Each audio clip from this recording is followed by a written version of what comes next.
تعليقك على كلام بعض المدربين ان النقابه ملهاش اي دور مع الرياضيين في اسماعيليه؟ والله بص، اللي يقول كده يبقى هو ما بيجيش النقابه او ملوش اي عضويه داخل النقابه.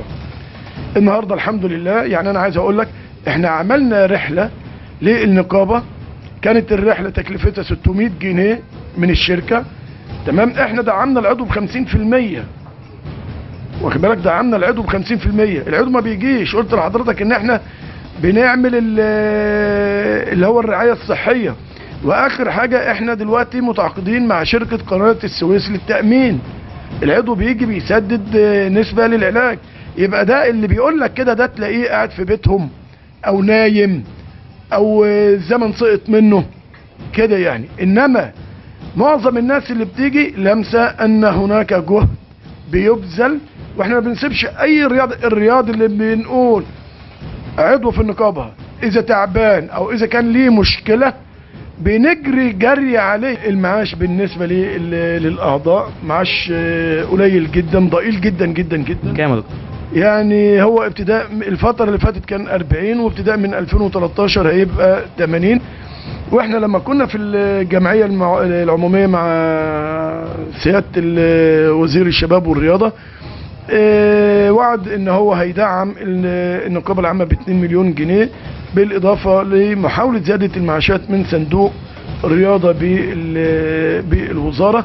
لان زي ما قلت لحضرتك ان في ابطال كتير مثلوا مصر اعضاء في النقابه، ولكن هو بدايه النقابه هي اللي عملت الجاب الكبير ده في عمليه المعاشات. يعني في ما كانتش ليها قواعد صحيحه. يعني في ناس اشتركت في النقابه الشهر ده، بعدها بشهر او بشهرين طلعت معاشات ما كانتش سددت اي حاجه، واضطرت النقابه انها تديها معاشات. طبعا بالاضافه الى ان ما فيش موارد. يعني اذا كنا بنطالب ان احنا دوله القانون، فاحنا دلوقتي بنضرب بالقانون عرض الحائط، لان نسبه ال5% وال10% دي ده قانون 63 لسنه 2010 ولم يفعل، ولكن قد يكون مفعل في بعض الاماكن الاخرى.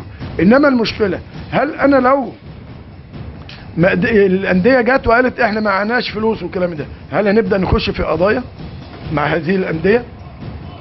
يعني اشك في ذلك. يعني انا موجود ان انا بعمل عمليه خدمات، انما هنا الناس دي يعني مش قادر اقول لك مين بالتحديد، ولكن احنا راسلنا كل الناس، ولكن هناك في جاب كبير. والدليل على كده اللي بيقول لك ان النقابه ملاش اي دور عندي، لان في جاب كبير ما بين الناس وما بين التطبيق. النقابه ما بتنفذش ليه القانون اللي صادر ضد الانديه؟ هو احنا كنا قائمين بتنفيذه، بس طبعا الثوره قامت، فطبعا الدواعي الامنيه طبعا ما تسمحش ان احنا نقوم بالحاجات دي.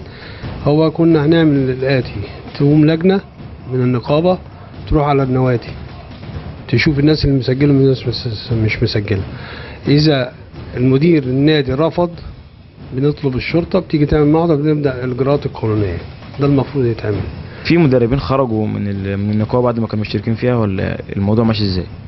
لا ما بيخرجش، هو ما بيدفعش، هو بيكسل يجي يدفع او مش عايز يدفع، وهو عشان خاطر القانون ما بيتنفذش فبيمشيها ماشي. لكن هو لو القانون نفذ هيجي يجري جاري.